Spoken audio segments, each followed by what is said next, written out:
আসসালামু আলাইকুম viewers, welcome back to my channel.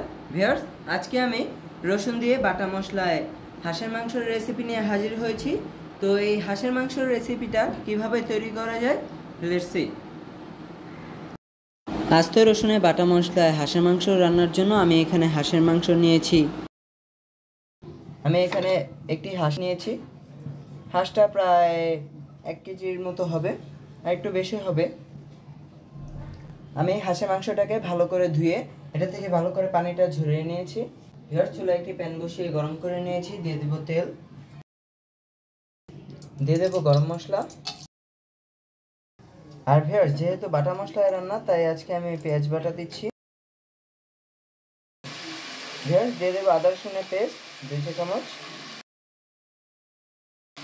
এখন ভিউয়ার্স অ্যাড করে নেব মশলাগুলো। দিয়ে দেব মরিচ বাটা, দিয়ে দেব হলুদ, ধনিয়া ও জিরা,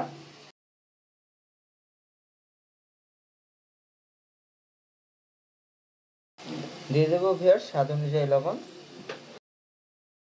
দিয়ে দিলাম পানি। এখন ভিউয়ার্স মশলাটা ভালো করে কষিয়ে নেব। ভিউয়ার্স, মশলা আমার কষানো হয়ে গেছে। এখন এখানে অ্যাড করে দেব মাংসগুলো। এখন আমি মাংসটাকেও ভালো করে কষিয়ে নেব।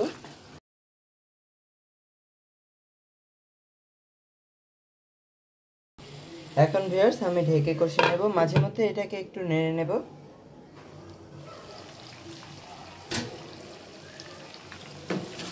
ভিউয়ার্স, দেখুন মাংসটা প্রপারলি কষানো হয়ে গেছে।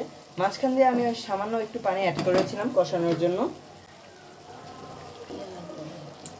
এখন ভিউয়ার্স অ্যাড করে দিচ্ছি গরম পানি।